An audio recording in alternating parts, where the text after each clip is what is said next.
Pessoal, bem-vindos a mais um episódio do Gente que Empreende. Esse é o último episódio dessa temporada especial aqui em Ribeirão Preto. A gente já falou com empreendedores de moda, de café, a gente falou também com o pessoal de eventos, que foi até o episódio ali do Carnaval. E a gente hoje vai falar de tecnologia, de varejo, especialmente de conexão entre empreendedores.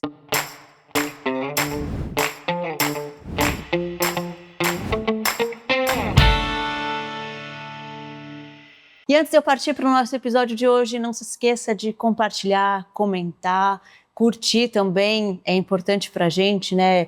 Leve essas histórias para mais pessoas, para mais empreendedores e vamos para o nosso papo. Hoje eu vou conversar com o Vitor Bermudes, tudo bem? Tudo bem, e você? Administrador, empreendedor serial, entende muito de tecnologia, de varejo e de conexão entre empreendedores também, né? Isso aí, a gente... E é vendedor, faltou. Vendedor, todo empreendedor tem que ser vendedor, não é verdade? Acima de tudo. Eu acho que isso aí faz tudo parte de um contexto, né? Porque não adianta você criar e não vender, né? Então, É verdade. Acho que a gente começa por aí, todas essas coisas. Vitor, vamos falar um pouco da sua história, né? Eu acho que você já empreendeu diversas vezes e tem muita experiência para compartilhar. Eu falo que aqui no Gente que Empreende a gente quer histórias de empreendedores reais mesmo, né? Então, mostrar a realidade, quais são as dificuldades, a importância de conexões, de aprendizado e tudo mais, e da tecnologia e da inovação. E você é formado em administração, sempre pensou em empreender ou não estava no seu radar quando você estava lá na faculdade? Então, vamos lá, né? Minha história era bem interessante porque eu fui fazer a faculdade de administração porque eu queria vender e empreender, né? Então, acho que essa é o contexto. Eu venho de família aqui de empreendedores, né? Meu avô era empreendedor, o outro lado da família, meu avô era do Banco do Brasil, meu pai médico. E aqui ia travar, né? Falei, medicina para mim não vai dar certo porque eu não vou estudar para ser médico. Então, posso até ter o dom, mas não vai dar certo aqui. Aí eu fui para o outro lado. A minha ideia era sempre criar alguma empresa. Então, desde pequeno, eu sonhava em ter meu próprio negócio, em abrir as minhas coisas, né? Falei, cara, eu quero fazer alguma coisa que eu faça a diferença, né? Então, era interessante que muita gente tinha aquele sonho de trabalhar numa multinacional, tá falando, não, eu quero criar alguma coisa. Não sei o que ainda, né? Aí eu fui fazer faculdade, eu sou de São Carlos, eu fui fazer a faculdade de São Paulo, eu fiz FAAP lá, administração, e lá eu convivi com muita gente que estava ou sucessor familiar, também herdeiros, e pessoal que estava também querendo trabalhar e criar suas próprias empresas, né? Então, acho que isso daí me ajudou bastante, né? A olhar muito o que viria pela frente. E lá também, né? Você morando em São Paulo como um grande centro, eu olhei e falei, cara, eu acho que precisa ser na internet, né? Então, não tô tão velho, eu entrei em 2004, então já faz 20 anos que eu entrei na faculdade, mas há 20 anos atrás a internet, a flexibilidade que você tem hoje, ela é totalmente diferente. Então, quando você fala, vou criar alguma coisa de internet, ainda tinha o Submarino começando, ainda tinham e-commerces começando. Era caro, né? Você montar um site, era outra realidade. Era outra história, totalmente diferente do que é hoje, né? Inteligência artificial, tudo, então te ajuda. Então, assim, eu sempre olhei muito isso daí como a novidade, né? Então, essa foi a minha vamos falar assim, a minha trajetória, né? De querer empreender, né? E você é de São Carlos, que é uma cidade universitária, e hoje é um hub de inovação. Né? Muitas empresas, muitas startups que cresceram, foram vendidas e tudo mais, nasceram em São Carlos, né? Inclusive as suas. Vamos lá. Assim, São Carlos é muito legal. Assim, quem olha de fora fala, nossa, São Carlos tem tudo para ser top, né? Eu falei, cara, São Carlos é muito bom mesmo. Porque assim, ó, eu nasci em São Carlos. Em São Carlos você tem 3 tipos de pessoas, né? As pessoas que nasceram, né? Muito parecido com Ribeirão Preto. Quem nasceu aqui, aí depois vieram as pessoas que vieram pelas universidades, né? Então tem a similaridade, né? de USP e Federal, que vieram. E depois começou a vir o pessoal para empreender na cidade, né? Então, São Carlos, pela oferta de estudantes, começou a atrair grandes empresas, grandes investimentos. Só que a gente era tudo desorganizado, né? Então, eu acho que até 2016, ali, você tinha... Eu lembro quando a gente começou, eu comecei a Conde Link em 2011, né? E a gente não tinha onde conectar, a gente não tinha onde conversar sobre startup. Porque você tinha muitas empresas que nasciam dentro da universidade, pegavam algum fomento, alguma coisa de fomento e saíam e você não sabia. E você tinha poucas startups começando, né, nessa época. E eu lembro que que a gente trocava bastante era o Christian e a Isis da Arquivei, né? Que depois virou Kive. A gente começou mais ou menos na mesma época. E, poxa, a gente marcava café para conversar. Aí depois foi criado um mecanismo, um grupo chamado Sanka Hub. Né? O que era o Sanka Hub? Para a gente tentar trazer essas pessoas. E aí aquela coisa, fiquei sabendo que tem um grupo, né? Fiquei sabendo que tem um grupo e a gente começou a se reunir. Tinha churrasquinho, tinha umas coisas aí que a gente começou a entender vamos falar assim, esse valor que a cidade tinha. Né? E é interessante porque coincide um pouco justamente com o amadurecimento de ecossistema de startup aqui no Brasil, né? Foi. Que é ali quando também surgiu os aplicativos de táxi aqui no Brasil, iFood e tudo mais, né? Então, foi justamente quando começa a amadurecer essa coisa da inovação e da startup por aqui, né? Foi. Porque assim, ó, o que acontecia? Cada um andava sozinho. E aí a gente falou, não, peraí, a gente tem que se juntar, né? Então acho que assim, falando, né, já puxando aquele negócio de network, né? Poxa, você tinha que ir lá para dividir dor. Né? Mas, pô, onde eu arrumo um desenvolvedor? Onde você está hospedando aqui? Onde que você está colocando? Estou pondo na Amazon, estou pondo na Microsoft. Não, eu tenho um cupom aqui de desconto para você pagar menos na sua hospedagem. Então, assim, são coisas que a gente tinha a dor começando a acontecer, achando que a gente estava sozinho e tinha muita gente também com a mesma dor que você. Então, o legal foi isso daí, né? O começo do Sanka Hub, então foi bem gostoso viver isso daí. E o pessoal compartilhava muito, né? Então, a gente criou ali um grupo de, vamos falar assim, de confiança extrema, tá? Onde a gente abria números, a gente conversava bem a fundo o que vinha com cada um deles, quais eram as dificuldades. Né? E isso fez muita diferença para você como empreendedor? Com certeza, né? Eu acho que assim, quando você... É aquela coisa assim, quando você está sofrendo sozinho, né? Você está sozinho. A hora que você sofre junto, você divide por 2, né? Aí a hora que você chegava ali, tinha 10 sofrendo, então putz, ficava 1/10 o seu desafio.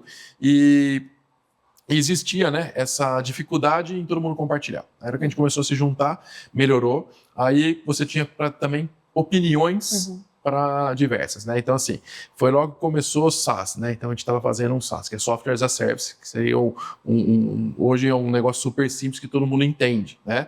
Mas quando a gente lançou, em 2011, a primeira versão da CondiLink, o iPhone estava na segunda geração. Não tinha internet 5G, 4G. Era o H, né? Vocês nem eram um aplicativo, ou sempre foi aplicativo? Não, a gente era sistema e você tinha que ver que era interessante que a gente tinha que colocar um servidor local ainda, porque o pessoal tinha medo de nuvem, né? Então, e aí, para a gente explicar, né? A CondiLink é um serviço, um software voltado para administração de condomínios, isso, né? Hoje a gente colocou ele como gestão de controle de acesso de condomínio, né? Que é o mais importante, que é a entrada e saída. Então entra ali todo esse viés. E também faz portaria remota. Então ele focou muito nessa parte de atendimento e gestão dos equipamentos remoto.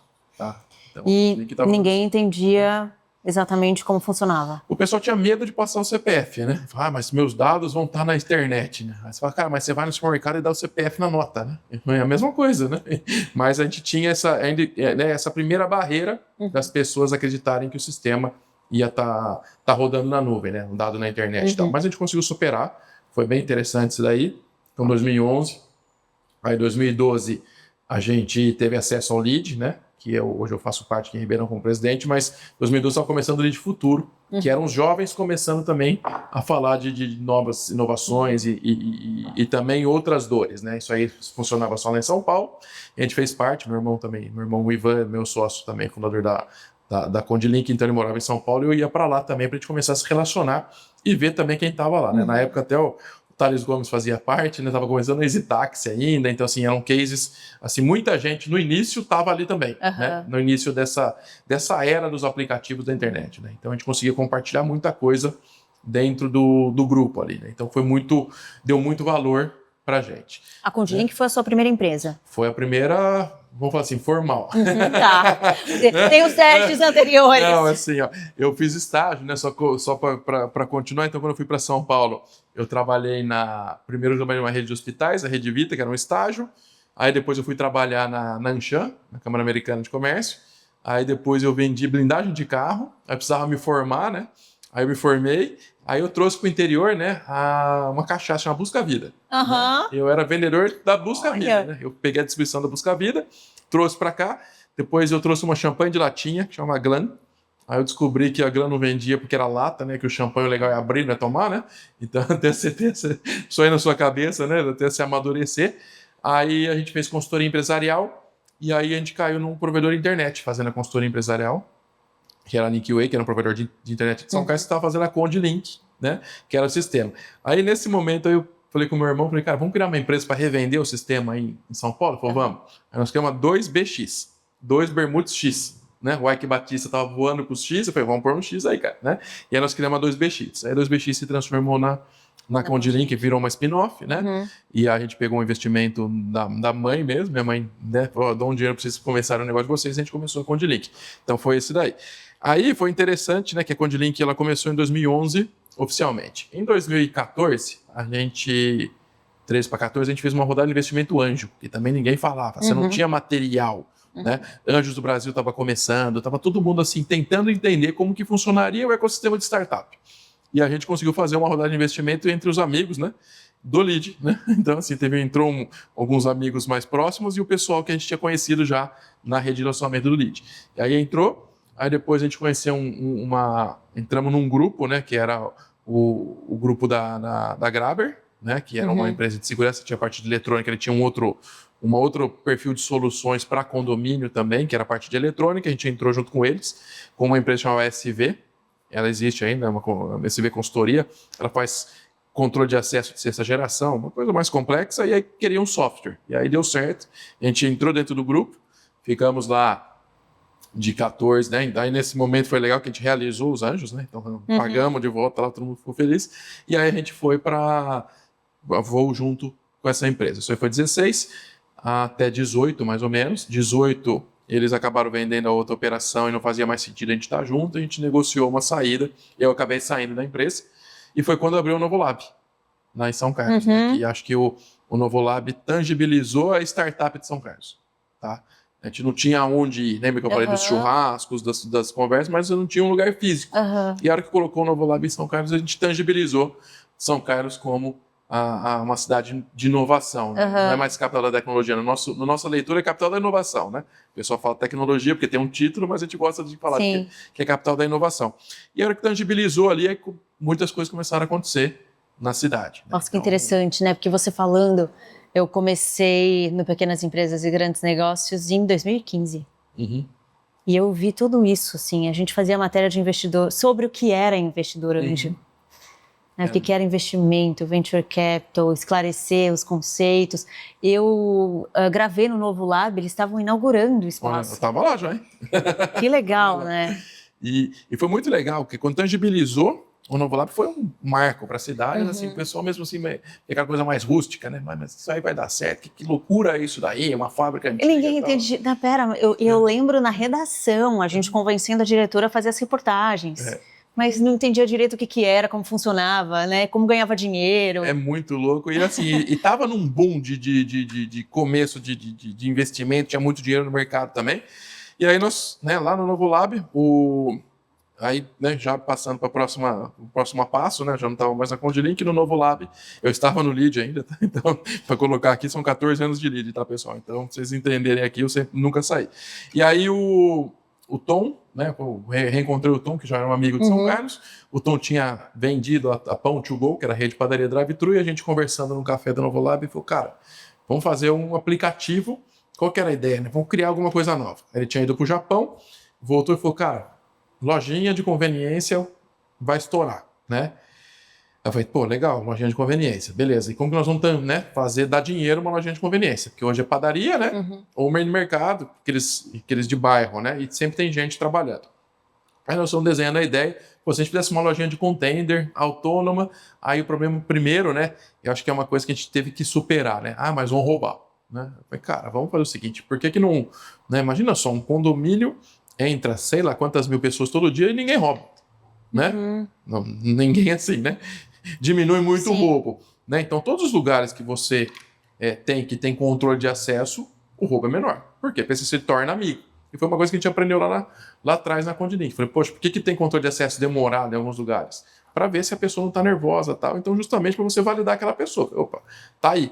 Falei, pô, se a gente criar um aplicativo que tem o controle de acesso, a pessoa se identifica, entra dentro do local, pega um produto, escaneia e paga. Pô, e é isso, é a ideia. E a ideia inicial era ser um aplicativo. Então, por exemplo, aqui no Palacete, eu queria comprar um souvenir aqui, não precisa ter alguém vendendo. Eu pego o aplicativo, vou lá e compro.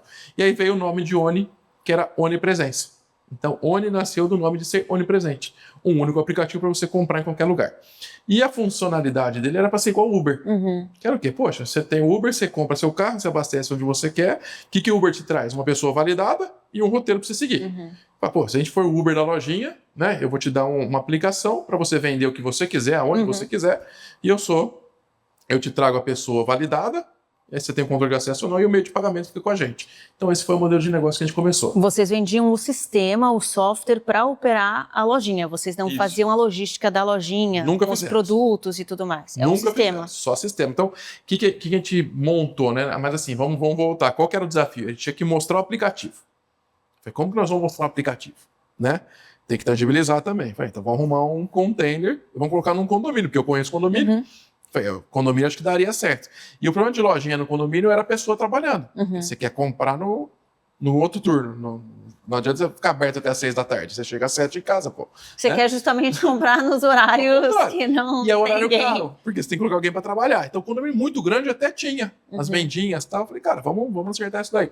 Aí pegamos um container, colocamos lá no Novo Lab e deixamos lá, fizemos um adesivo, assim, a futura loja autônoma, né? Aí o pessoal vinha lá e falava, não, isso aqui vai funcionar. A gente falava todo o funcionamento, eu não sabia como que ia rodar. E aí teve um dia que chegou um pessoal de um condomínio e falou, a gente quer. Falei, então vamos fazer. Aí foi o destravamento que aconteceu em 19. A gente chamou o Bruno para ser nosso CTO para desenvolver o aplicativo. Depois veio o Conrado, que era um outro amigo nosso, que veio para operar junto. Aí a gente falou, a gente não pode ter na empresa, a gente não pode operar a loja. Aí o Bruno e o Conrado operavam uma loja com outro CNPJ e a gente começou a desenvolver aqui a Oni. Aí abrimos. A primeira loja foi em dezembro de 19. Foi super legal, porque, inovação e tal. Aí fizemos reportagem, né? Toda televisão, um monte de coisa começou a acontecer. Em 2020, aí 19 a gente vinha, eu lembro que eu tinha já muito relacionamento aqui em Ribeirão Preto, também várias outras cidades, também por conta do lead, do networking, eu conheci os donos de construtoras. E eu liguei pro pessoal e falei, tem um negócio super legal que vai ter, né? Porque eu já tinha vendido o Condilink, já tinha tentado vender o Condilink, eu tinha acesso com todo mundo. Aí eu voltei, vai ter lojinhas. Eu falei, mas você é louco, não pode comércio dentro de coisa e tal, legislação. Então eu falei, não, mas não tem ninguém lá dentro, é vending machine. Então nós começamos a criar um modelo de negócio. É vending machine, porque você não tem ninguém lá, tal, procuramos legislação, não tinha nada. E a gente chegou nas consultoras e falou, não, no futuro você tem que trazer o bar do clube para dentro daqui. Porque você tem a pessoa aqui, você trouxe o clube para cá. Esqueceu que as pessoas têm que tomar alguma coisa, né? Tem a cerveja, tem o refrigerante, tem que acontecer. E aí nós fizemos, né, algumas parcerias e a gente falava nos projetos, e aí eles falavam assim, era 19 ainda, no projeto futuro vamos avaliar. Aí ia falar com o arquiteto, não sei o que, sabe aquela coisa, para dar aquela brochada, será que vai rolar, tal, não sei o que. 2020 veio a pandemia. E aí todo mundo que a gente já tinha conversado voltou ligando e falou assim, a gente precisa... Foi interessante esse movimento da pandemia, porque as construtoras começaram a falar, a gente precisa cuidar de quem a gente vendeu. Olha que interessante. E começaram a ligar para a gente. Você não consegue pôr lojinha num prédio que eu já entreguei e tal? Eu falei, conseguimos. E a gente não podia crescer a gente operando, porque não tem como. Sim. O Brasil é continental, não tem como você operar a loja. E a gente não queria operar. Aí aí deu pandemia, e nós começamos a sair na mídia e começou a gente pedir. Eu quero. E a gente vendia como licença. Igual o Uber. Usa aí, baixa aí, dá os seus dados. Aí eu libero a loja para você, você começa a pôr o que você quiser vender. Mas o que eu ponho para vender? O que você achar que é legal. Era muito assim no começo. Põe, enche a loja aí e depois a gente vai ver o que vai acontecer. Então o que a gente colocou, né? Qual foi a nossa preocupação? Ter um aplicativo que sabia tudo que estava sendo vendido, inicial. Então, a gente começou a rodar e ter dado. Hoje eu sei o que você pode colocar, aonde, né? Quando que compra o quê? Você tem um monte de inteligência. Porque hoje você tem informação, né? E de sale, né? Desde 2019, né, para cá. Então, vai fazer 6 anos que a gente tem todos os dados de tudo. Já passou de, 15 milhões de vendas. Então, assim, você tem um número muito mais consistente para dar direcionamento. E aí, a gente fazia isso daí e começou. Né? Vi gente, as consultoras pedindo, a gente fazia oferta online, quem quer abrir loja, ligava para os amigos. Falei, e aí funcionou como uma espécie de franquia, de certa forma? Começou, então vamos lá. Qual que é o problema do Brasil? Você tem que entrar numa caixa. É difícil você criar outra caixa. E aí a gente estava criando uma que era Uber. Até hoje o Uber não sabe o que era. Né? Mesma coisa. E aí a gente estava lá. O que aconteceu? O meu franqueado, né? Na época não era franqueado, ele me ligava e falava, Vitor, queria colocar uma geladeira da Coca-Cola aqui. Eu Eu falei, vamos ligar na Coca-Cola. Ligar para a Coca-Cola. Quantas lojas vocês têm? Temos 40 lojas rodando. Legal, dá o CNPJ das franquias aí. Não, mas a gente não é franqueador. Não, como você não é franqueador? Se não for franqueador, não consigo dar a geladeira. Não consigo ter tabela de preço. Falei, caraca, velho, olha que dificuldade que é você inovar, né? E aí nós tivemos que fazer, né? Em 2022 para 2023, a gente teve que fazer o modelo de franquia por causa da indústria. E aí nós transformamos todos os nossos licenciados em franqueados. Então a Uni tem 2 modelos de negócio. Um eu vendo só aplicativo para você abrir sua loja e o outro eu vendo com a nossa bandeira e virou. Aí você tem circular de oferta de franquia. Aí ficou um negócio franquia, né? Que é o que aconteceu no mercado. Um monte de franqueador começou a aparecer também para rodar. Com um sistema parecido com o de outros vocês, sistemas, né? Então, assim, vai ter. É bom que, sim, hoje tem um mercado gigantesco, né? Você pode pôr lojinha onde você quiser.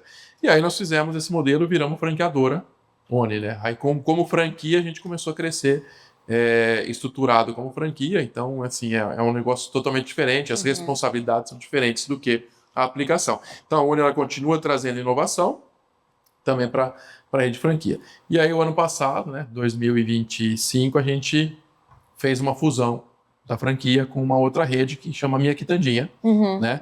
A MQ, né, que a gente chama hoje de MQ, a MQ foi interessante que quando ela começou, o Guilherme e o Douglas, né, que o Guilherme era amigo de um amigo em comum, e ele me ligou e falou, eu vou criar uma rede de mini mercado. Pô, que legal, né?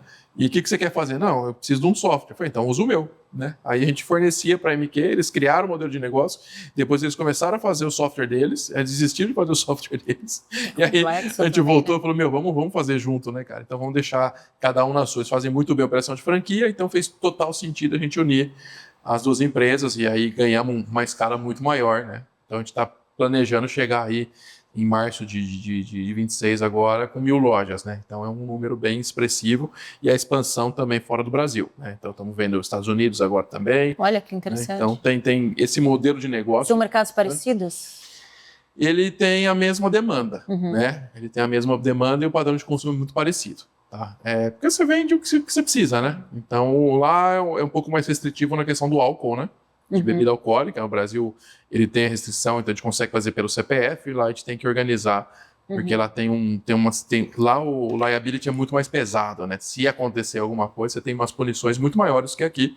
Então a gente está avaliando essa questão do risco aí para organizar, mas o modelo de negócio funciona igual. Tá? Então, para vender outras coisas que não sejam bebidas alcoólicas, ele é muito parecido e tem a mesma demanda.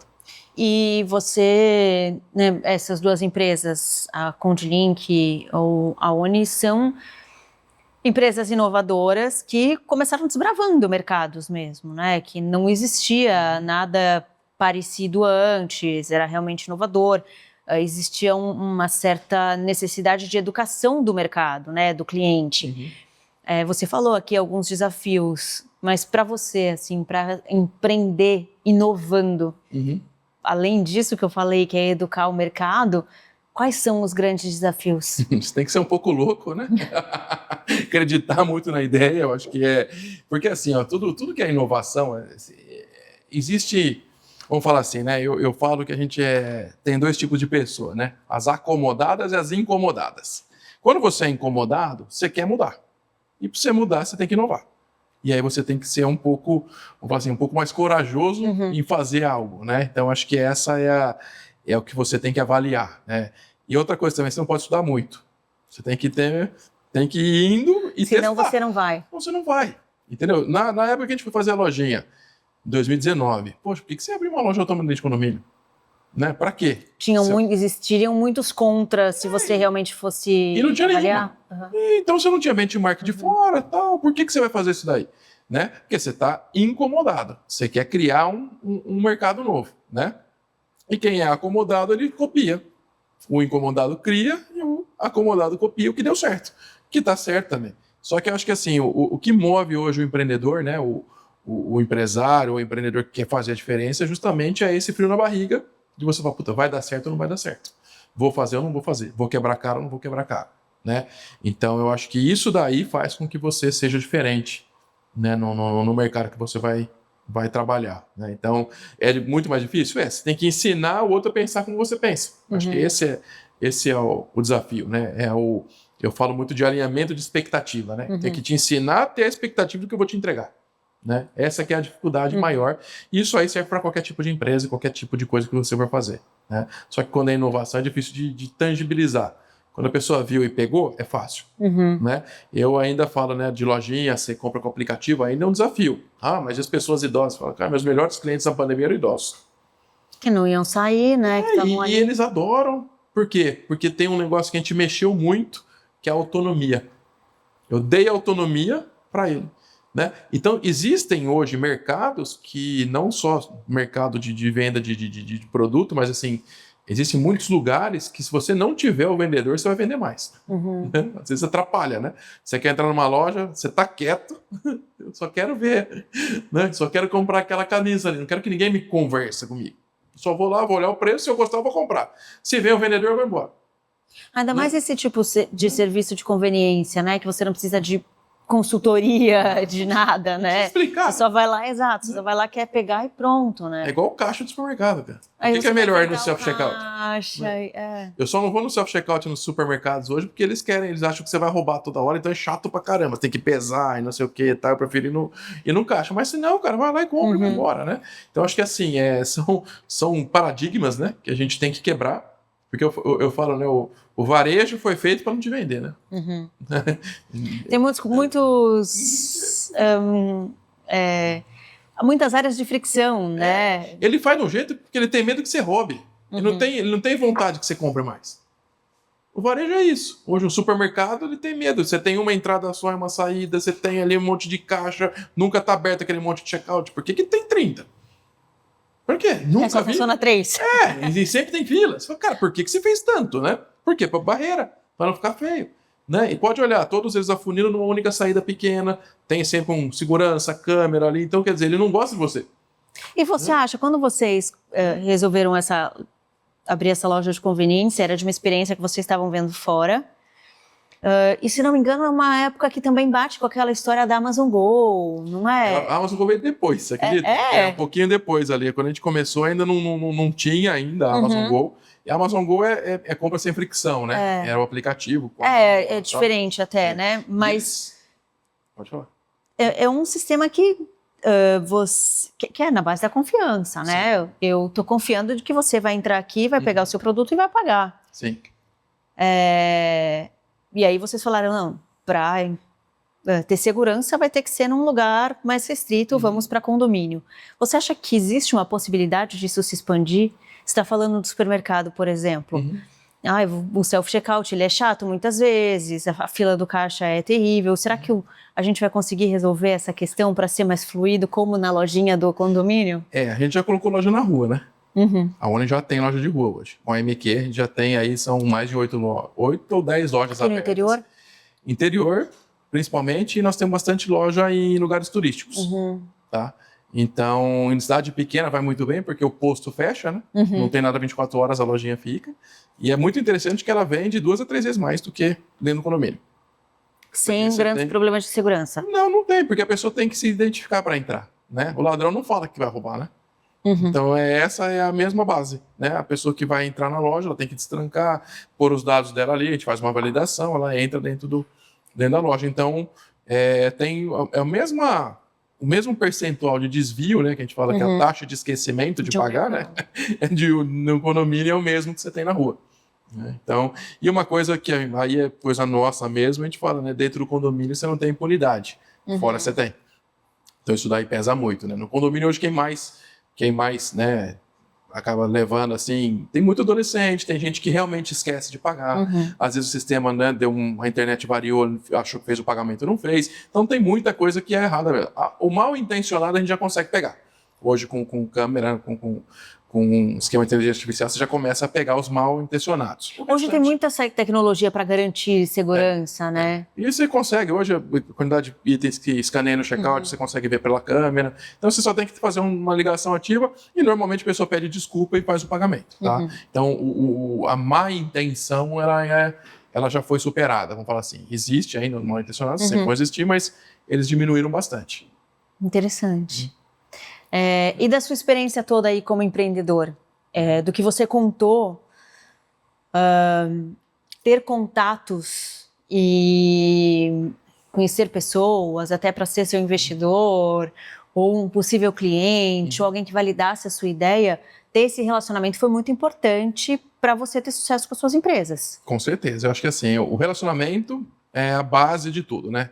Então, eu acho que assim, o que tem na cabeça das pessoas? As pessoas, elas acham que em determinado momento da vida ela precisa começar a ter relacionamento.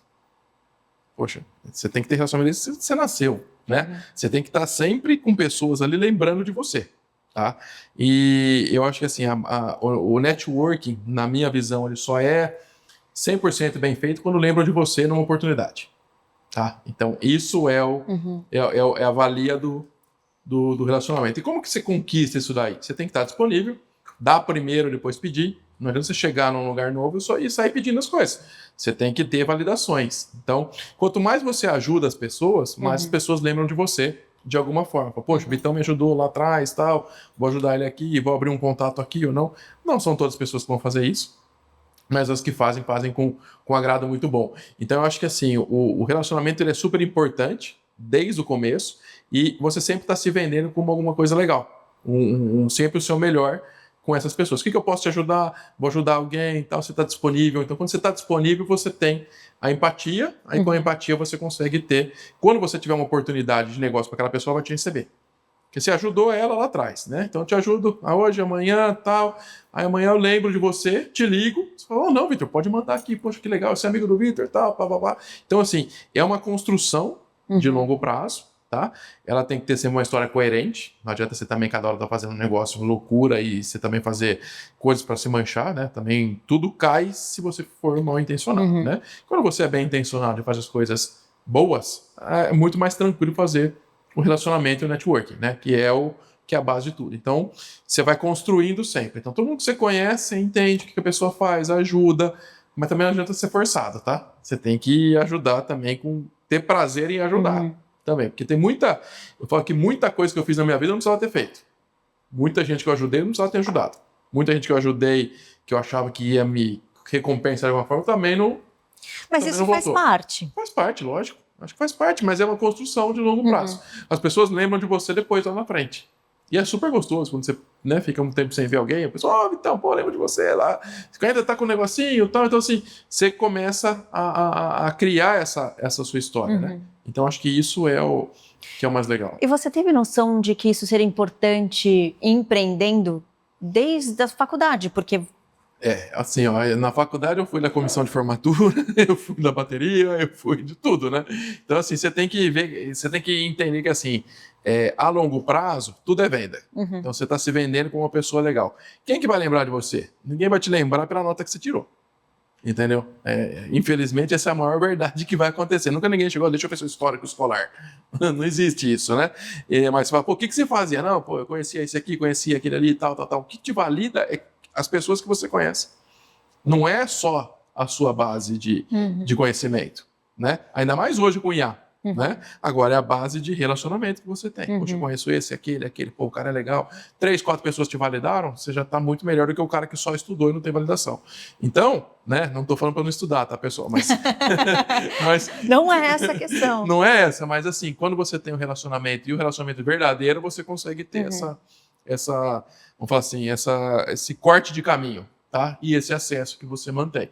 E não adianta também você não ficar sem falar com a pessoa muito tempo, tá? Você tem que estar ali sempre regando a amizade. Relacionamento. Lembrando dela também quando tem oportunidades. Então, poxa, tem gente que eu ligo e falo, pô, então você só me traz coisa legal. Né? Então, pô, olha que legal, né? Nem sabia, né? Aquele cara que você me conectou deu um negócio. Poxa, que legal, nem sabia que tinha acontecido isso daí. Então, assim, você me ajudou a repensar minha vida. Então, tudo isso daí é a construção de longo prazo aí que você vai criando, que é a sua reputação, né? E você já falou aqui algumas vezes sobre vendas. E eu vejo muito empreendedores super renomados falando que empreender é venda. E a gente esquece disso porque a gente, em geral, coloca a venda ali numa caixinha escondida ali, né? Parece que não é legal vender, não é legal. E você tem falado bastante sobre isso. Eu acredito muito que empreender é venda. Se você quer empreender, você tem que saber vender, porque no mínimo você vai precisar vender a sua ideia. Você falou sobre o relacionamento, se vender. Sim. Vender a sua imagem, vender quem você é. faz muito sentido. Lembrando assim que é o que eu falo, a gente tem mania de colocar venda em algo pejorativo, e se vender não é pejorativo, né? É algo que é importante de se fazer e a gente faz isso o tempo todo, de certa forma, né? Com quem você aprendeu isso? Não sei. Acho que tenho, né? Acho que venda nasceu muito comigo. Eu sempre gostei de me comunicar muito, né? Meu avô era um grande vendedor, né? O Fabião também, que está no lead junto comigo, também é um grande vendedor, e eu, entre outros vendedores. Mas eu acho que assim, o que acontecia antigamente, né? O cara que não deu certo, ele ia vender. Era essa a função, né? Lá na família você pegava, esse aqui estudou não sei aonde, aquele lá não estudou, é o vendedor, né? Então, assim, existia esse preconceito sobre a venda. E com o andar da carruagem, você começou a ver que quem manda na empresa é quem vende, é quem traz o dinheiro para dentro, né? Completamente. Porque hoje o mundo mudou, né? Antigamente eu abri uma mercearia aqui no bairro, se tinha uma, não tinha duas. Agora não vou fazer outra, deixa o cara fazendo lá. E você vendia, você tirava pedido. E hoje, né, você precisa vender. Então, qual que é a grande diferença de você tirar pedido e de você vender? O vender é uma ideia nova, é inovação, é algo que você nunca tenha visto de repente, ou você não sabe o que você precisa. Eu preciso te convencer a comprar aquilo lá. O que você precisa, você não dá valor, que aí você entra no commodity, né, que seria alguma coisa mais tranquila. Então, hoje, né, as ferramentas de venda, né, eu falo até muito que eles estão tentando deixar a venda automatizada, né? O pessoal está criando aí os fluxos de inbound, não sei o que, tal, mas esquecendo que você está nivelando por baixo, né? Você nunca está nivelando por cima seu cliente. A hora que você só faz a venda digital, sem o lado humano. Eles estão fazendo o quê? Pegando uma arte humana, que é vender, e tentando deixar ela exata em estatística. MQL, SQL, venda, né? Não tem como. No meu ponto de vista, não tem como, porque você está deixando muita coisa na mesa. Porque a estatística favorece o ruim. A estatística não favorece o bom, né? Porque você fala assim, nossa, eu tenho 10 clientes, 4 são bons e 6 são ruins. Qual que é a minha estatística? Ela baixou. Mas eu queria só ter dos 4. Eu queria ter 10 do cara, né? Desses 4, não 20 do de 6, né? Sim. Que ele não é meu melhor cliente. Só que a hora que você joga estatisticamente isso daí, você está tratando o ruim igual ao bom. Então, você não está personalizando, porque você não está vendendo, porque você criou um processo. Né? Aí o cara fala, não, vamos colocar lá no Google, Ads, não sei o quê. Cara, quem que clica em link patrocinado? Não clica mais, né? Não, louco. Se tá de cima ou de baixo, só se for concorrente. Eu clico para ele gastar. Mas o resto, cara, para que você não vai clicar no link patrocinado? Porque existe uma barreira das pessoas que elas não querem... Propaganda? Não, elas não querem deixar você vender para ela. Ela quer comprar. Ai, que interessante. Faz sentido. Né? E se eu vier te vender o café aqui da Vera? Você vai falar, mas você vai... Não, mas veja bem... Agora, se eu te conto a história da Vera, você fala, puta, que legal, eu quero. O que é isso daí? É o vender sem precisar vender. Essa é a arte da venda, que é a arte humana. Eu estou te vendendo algo sem precisar te vender. Então, eu gerei a expectativa em você, mas eu não vendi. A hora que você olhar, você comprou. E você fica muito mais feliz quando você toma a decisão. Tudo que você comprou que foi goela abaixo, você fica puto no dia seguinte, você fica brava, puta, eu me arrependi de ter comprado e tal. Quando você tomou a decisão, não acontece isso. Então, como que você vai fazer isso daí no digital? Como que você vai fazer isso daí na Exata? Automatizado. Você não vai conseguir. Então, essa parte do encantamento é a parte que o vendedor, né, que precisa entender e precisa fazer. Né? Então, acho que essa é a grande, vamos falar assim, a grande magia da venda é essa daí. E é entender hoje como conseguir essa conexão no digital, né? Eu tenho falado muito, né? Sou de comunicação e trabalho com comunicação. E hoje a gente vê muita empresa, e a minha empresa nasceu um pouco dessa dor, o serviço que eu ofereço hoje, na verdade, nasceu dessa dor, que eu vou para o digital, nunca consegui nenhum cliente no digital. Contratei a agência, nunca consegui um cliente através desse trabalho no digital. Porque falta conexão. Né? E comunicar é se conectar, né? E é justamente isso que você está trazendo. A gente precisa entender como conseguir se conectar com o cliente ou possível cliente, né? Isso. E é a dificuldade hoje, porque a Jazem, o que aconteceu? Todo mundo fez playbook de venda. Você vai fazer isso, 3,5. Mesma formulinha de copywriter, né? Vai funcionar. Pô, chega uma hora que esgota. Entendeu? Todo mundo tá fazendo igual. Você não aguenta mais, né? Hoje, desculpe, senhor, essa é a minha última tentativa. Puta saco, velho. Entendeu? O cara que me manda no LinkedIn, né? O LinkedIn hoje virou uma... só robô, né? Vitor, eu tô vendo o seu case com a Walking Together. Fala, cara, né, tá lá que eu nem trabalho mais na Walking Together, mas você continua mandando negócio. Então, quer dizer, o robô tá vindo, aí, isso aqui você conseguiu ler meu último e-mail? Essa aqui é a minha última tentativa, eu prometo não te encher mais o saco. Ah, não devia nem ter enchido na primeira, cara. Você quer me vender, não é assim que eu compro. Entendeu? A pessoa mais, vamos falar assim, não é desmerecendo, mas assim, quem tá apto a comprar não quer ser abordado desse jeito.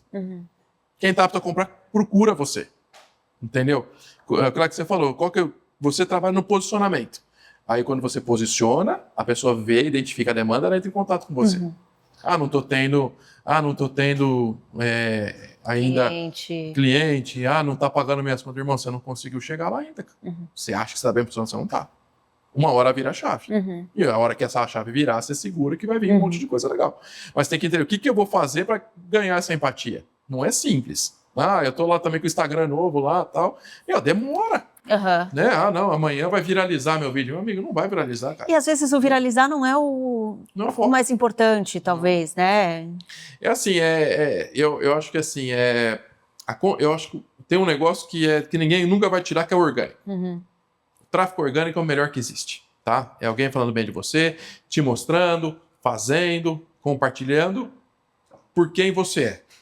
Não é por estar ganhando comissão, não é por estar sendo pago para fazer aquilo lá. Eu acho que esse ninguém tira. É um falando bem de você, não, então é não sei o quê, o outro é não sei o quê, tal. Não, assiste lá que vai ser legal. Isso daí ninguém nunca vai tirar. Que esse aí é o nivelamento por cima. Que é quem, né? Que são os seus evangelizadores, né? Que são pessoas que confiam no seu trabalho, te conhecem e te validam. Então, isso daí é a grande valia de tudo na venda. Né? Então, quando a pessoa ela vem, ela fala, não, eu vou lá porque ele é sério, ele já fez isso, já fez aquilo, tá? Então isso daí é o que ninguém vai conseguir fazer e é muito difícil, sei lá, com a IA e tal, pode ser que você consiga fazer, mas é muito difícil você conseguir chegar nesse nível de venda. Né? Então você acha que, por exemplo, né, falando de inteligência artificial, e você está com uma empresa de inteligência artificial hoje, né? A gente pode até falar dela depois.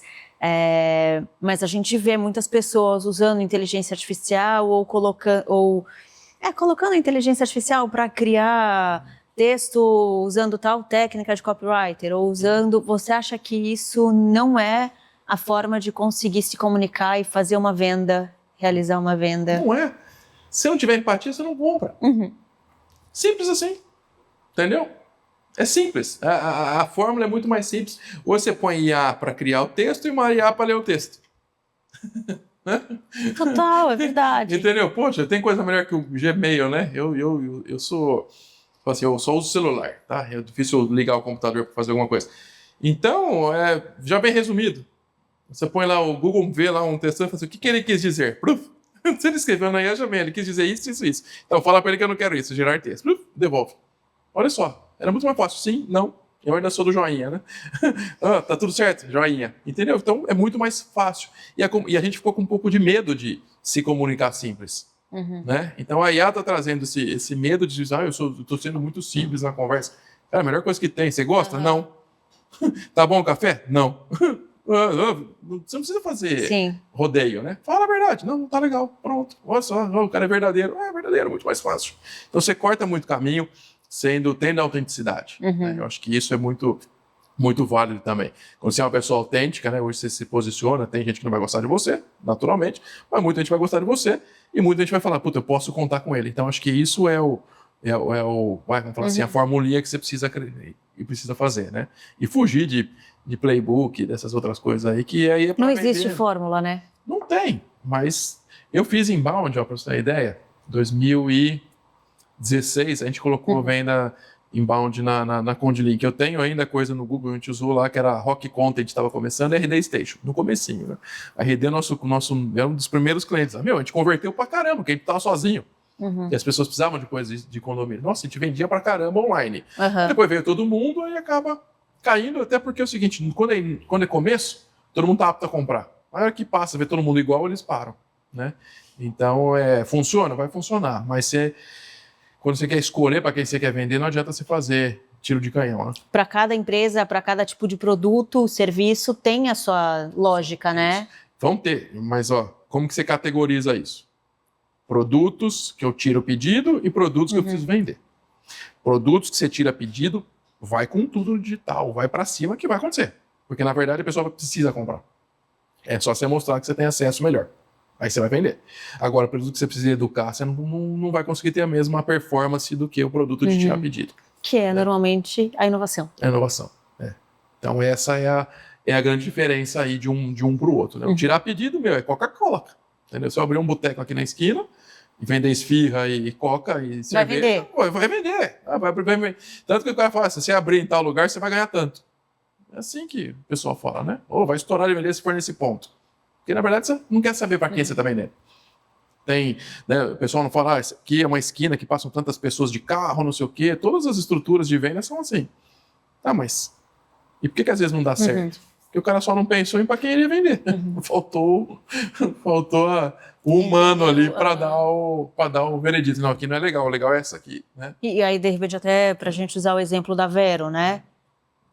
Café. Por café você compra qualquer um, é a commodity, é o tirar pedido. Agora, se eu estou vendendo um café especial, com história, um café diferente, vai ser mais caro, não sei o quê, eu preciso contar a minha história e me conectar com quem quer esse tipo de produto, né? Você tem que identificar quem são essas pessoas, né? Porque assim, eu gosto de café. Então eu procuro lá e vou descobrir o café. Então, eu tô indo, né? É uma inovação, mas no tiração de pedido. Que eu vou tomar meu café.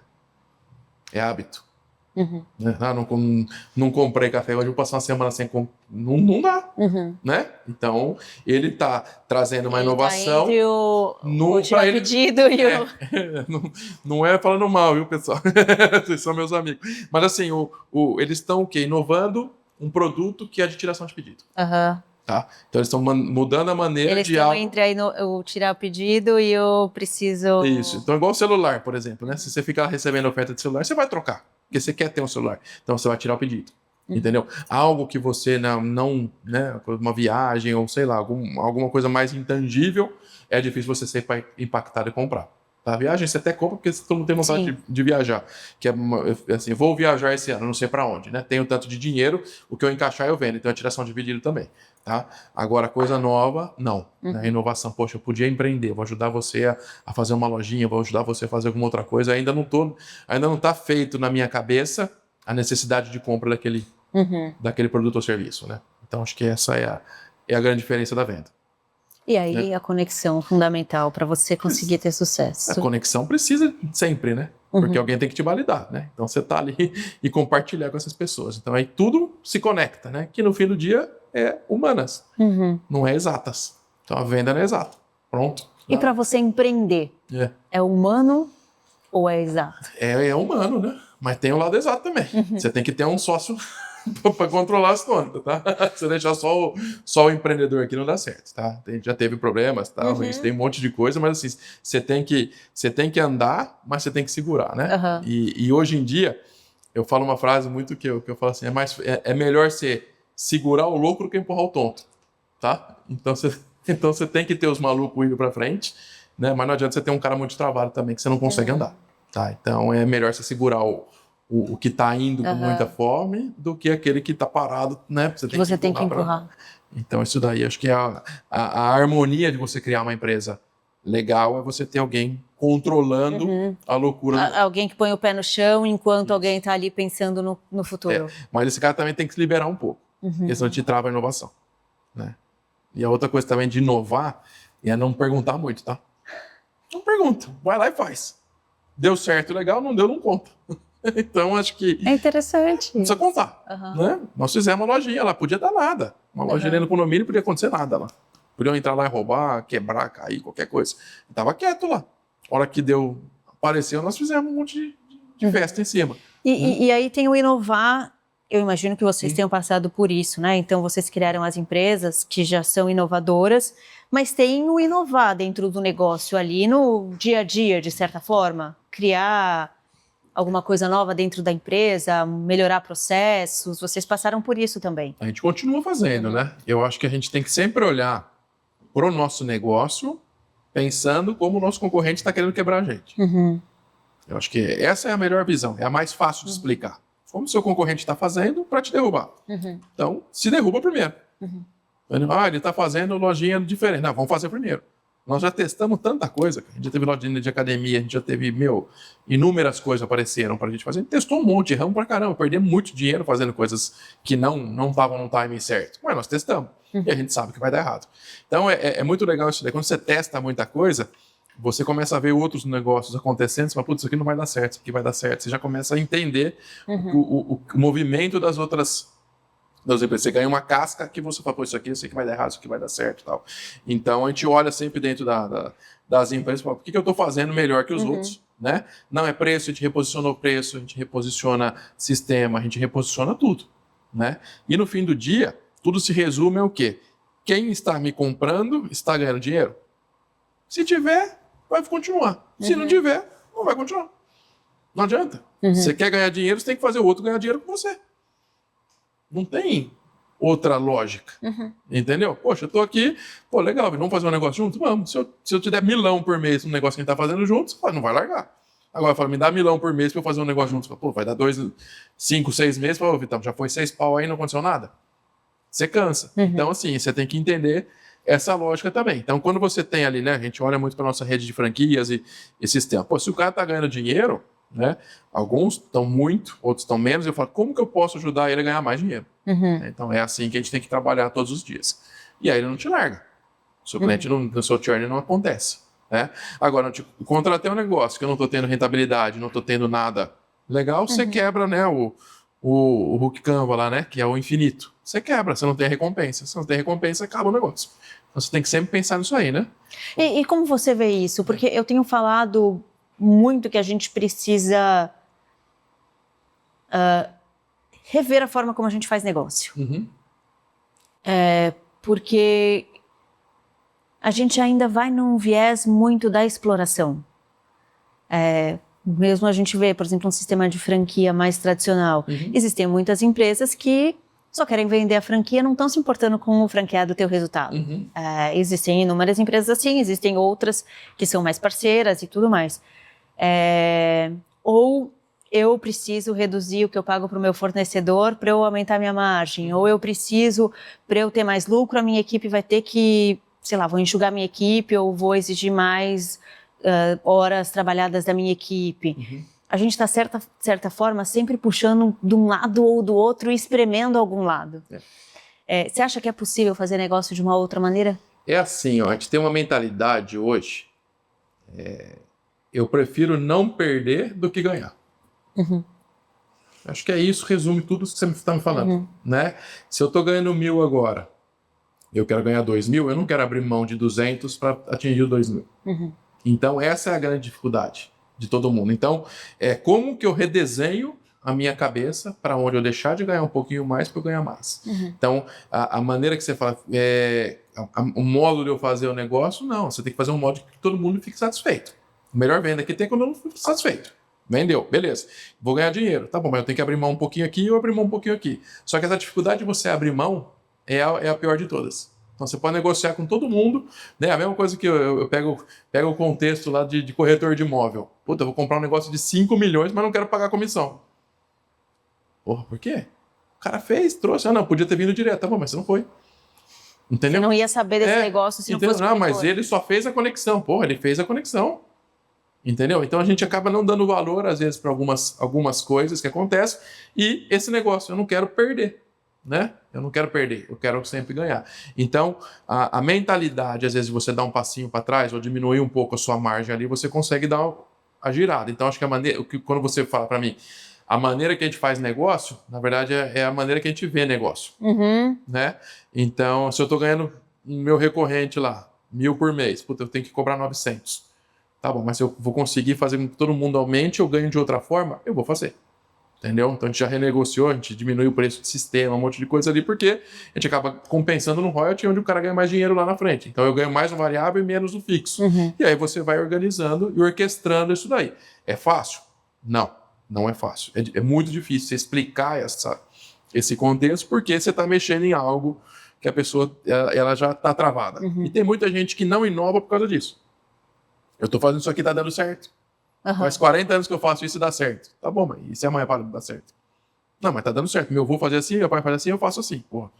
Beleza, mas vai chegar uma hora que isso aqui... Vai chegar uma hora que não vai funcionar mais. Vai funcionar. Porque você não é seu avô, você não é seu pai, né? A cabeça mudou. E o mundo mudou. Então, assim, eu acho que a mentalidade de você redesenhar isso daí, eu acho que é a maior dificuldade. Não é rever a maneira que faz negócio. É rever a expectativa que o negócio vai te dar. E hoje você está com uma nova empresa que tem como core inteligência artificial. Isso. É a Clack.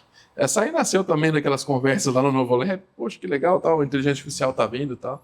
E a gente viu muita empresa falando de chatbot, né? Não, inteligência artificial é chatbot. Cara, é o começo do chatbot. O começo é o chatbot que é mais fácil. Por que isso daí? Porque as agências de marketing não estão tendo retorno lá no nosso amigo RD Station, que eles tentaram prontificar a minha venda e agora eles querem otimizar o meu atendimento, cara. Entendeu? Então, o que eles estão fazendo hoje? Não, vamos pôr IA para atender. Né? Não é Entendeu? isso, né? Agora vamos voltar lá no contexto. Isso aí vai dar certo para tiração de pedido, para outras coisas não vai acontecer.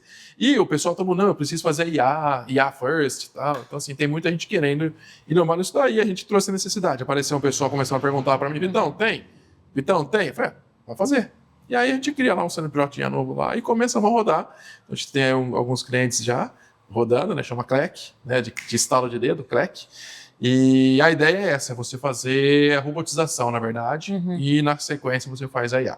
Então é redesenhar o seu processo, organizar os seus dados para conseguir fazer a exploração com o IA, tá? Porque não adianta nada, o robô não consegue entender a sua planilha, tá? Se você não explicar para ele. Então você tem que fazer esse primeiro momento. Complexo, né, gente?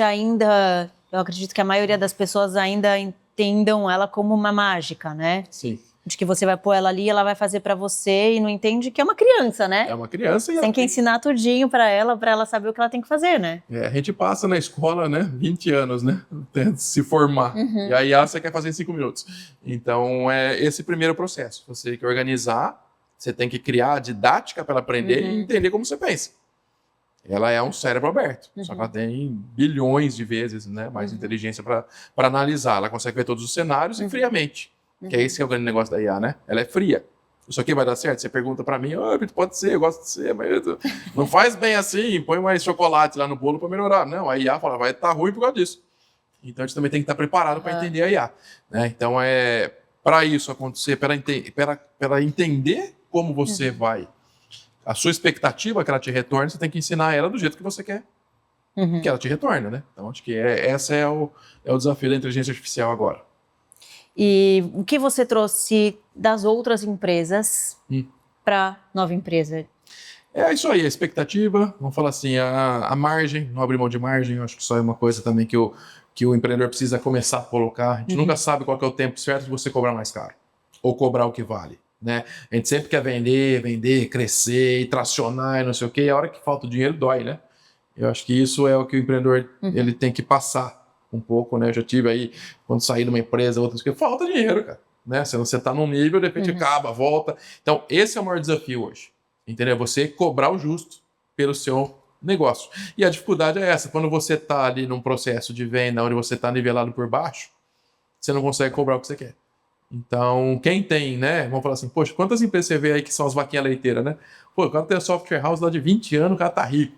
Nunca abriu um monte de margem, tá tocando, foi resiliente, tá tocando a vida dele lá. Não aparece, você não vê em lugar nenhum, você não fala assim, é o low profile. Meu amigo, esse cara tá ganhando dinheiro.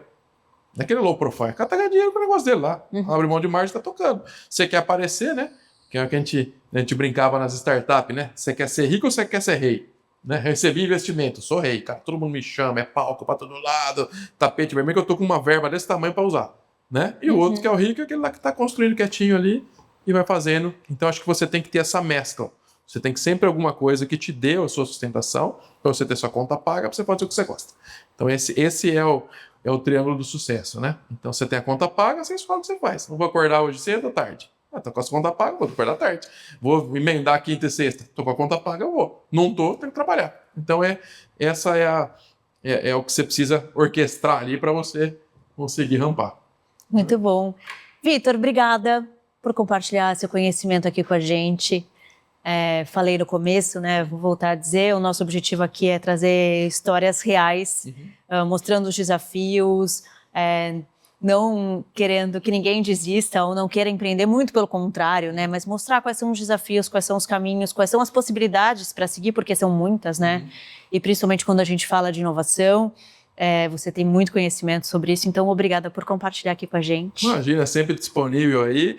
E pessoal, é aquilo lá, né? A hora que você quer empreender, vai e faz. Testa, não é testa barato, né? Testa, vai, porque, você pode... Eu acho que assim, você tem que sair da zona de conforto um pouquinho para você conseguir dar o próximo passo na vida. E busca informação, né? Eu acho que contatos, informações e... E assistindo aqui, né, você corta caminho. Eu acho que é isso que a gente tem que, quando a gente vai assistir qualquer tipo de programa também, assim, é baixar um pouco a guarda e deixar entrar um pouco dessa informação, né? Muita gente acha que, não, vou assistir lá, vou fazer um curso e vou estar preparado. Não, cara, tem tanta história que você tem que escutar, tem tanta gente que você precisa se conectar antes de tomar a sua decisão, que não é um curso que vai fazer você ir para cima ou para baixo. Verdade. Então, muito obrigada, pessoal que acompanhou a gente até aqui, muito obrigada. Não esqueça de curtir, comentar, compartilha também com outros empreendedores para que nossas histórias cheguem a mais pessoas. E é isso, pessoal, até o próximo.